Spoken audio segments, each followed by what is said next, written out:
Talk. Well, now I'm joined on the line by Eoghan Corry, editor of Air and Travel magazine. Eoghan, good morning. Good morning, Pat. Now, a couple of weeks ago we talked about lost luggage and how some people have not yet retrieved last summer's lost luggage. You want to talk to us about this coming summer and how it might likely recur. Explain. Yes, it's going to be very, very hard to read the summer. We've seen difficulties with some of the airports staffing back up to the levels that they had pre-pandemic. Dublin Airport pretty much on the way. The baggage hold seems to be staffed up to levels that would mean that there wouldn't be many local problems. But you've got to remember, Pat, that 80% of the problems in Dublin this summer happened elsewhere. A lot of planes arrived without the bags that were supposed to be on them. And we're really dealing with two or three major hubs. Heathrow and Amsterdam are the major offenders. Now, with whom does the responsibility lie for lost baggage? I mean, if, for example, you're travelling with one airline to Amsterdam, for example, and then you pick up an Aer Lingus connection, who has to find the bag if it doesn't arrive in Dublin Airport? The people you land with. It's Aer Lingus's problem. It's Aer Lingus's job to track it, find it and deliver it to you. Most of the bags get delivered. They generally, the average wait time for a lost bag has come back down under 48 hours, come back down under 2 days. But they had 11,500 lost bags last summer in Aer Lingus alone, Pat, and they reckon that more than 9,000 of those never landed in Dublin. But it's still their responsibility to get them to where they were. As you said in the intro, all but about 100 were eventually located and delivered, and that's where we are now. But next summer, KLM's major hub, Amsterdam, is already straining, and they're talking about not being able to deliver the services that they did pre-pandemic, and very much the same with Heathrow. They're saying it's going to take another year to get back. Now, I'm a bit mystified as to why they don't know where the stuff goes, because with technology, everything is scanned. So presumably, if a bag goes through the scanner in Heathrow or in Schiphol, it will be recorded in that airport as having gone from point A to point B to point C to point D, and then it misses the Aer Lingus connection. And I'm at a loss to understand why it might be Aer Lingus's fault that baggage handlers in Schiphol or the machinery in Schiphol doesn't do its job. Not Aer Lingus's fault, but Aer Lingus's responsibility would probably be more accurate. You're absolutely right.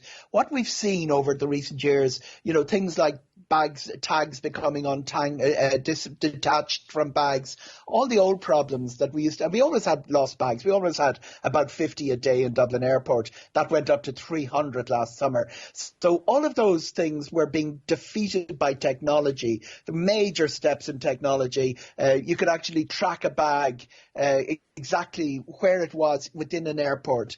Now, congestion puts that under a lot of pressure. You're going to remember your bag isn't coming into the terminal. It's coming off one aircraft onto a truck and being brought and loaded onto several different aircraft, all working, scanning, people able to locate a bag. If a passenger misses a connection, very easy to get it back off again. And then came COVID, and people realised that technology is all very well, but you still need a few burly gentlemen, and it's usually gentlemen, to actually do the loading and the unloading. They were in incredible short supply. We had situations where captains were being told, we can get your bags on board, but you have to wait for 5 hours. And they just decided to take off without any of the passenger bags. This is the sort of scenario we met last summer.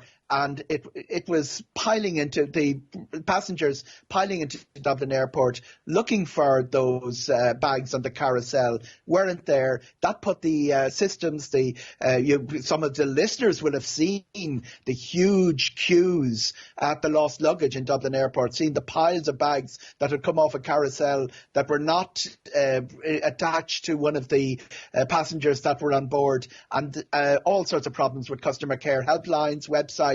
Aer Lingus, they've staffed up 100 extra customer care people just as a result of the baggage problems. And it's also, I notice, a lot easier to get to find where you report your bag lost on the website. All of that a little bit after the event, but they will be better set up for this summer. But by all most of the problems originating off the island, I'm not sure we will have a perfect summer. We'll have a better summer than last year. Yeah. Finally, about Ryanair, I mean, they have their own baggage handlers, but they also are a point-to-point airline. They don't do transfers. So if you're going to take a Ryanair flight, say, to a London airport like Gatwick, and then you're transferring to another Ryanair flight, suppose, you take your bag from the carousel and then you check it in again. So they're less likely to have lost bags. Apples and oranges, Ryanair have a great record of not losing bags. But as you say, a lot of people self-connect through Ryanair hubs, but they have to take the bag off themselves, put it back on. There are also two baggage handlers, Service Air and Sky Handling in Dublin Airport, who deal with there are about 30 other airlines. And some of those were very seriously under pressure, first of all from staffing. And of course, at the beginning of last year, we had a change in the badging system and the security clearances within Dublin Airport, which made it very, very hard to recruit people and train them up and get them in place at short notice. So all of those contributed to last summer, and we're really not in a position to say confidently that we won't have the same problem with bags. Technology moved on, but someone forgot along the way that you really need somebody has to do this by hand at the end of the day, no matter how marvellous the technology you have. Somebody has to do the heavy lifting. Eoghan Corry, editor of Air and Travel magazine, thank you very much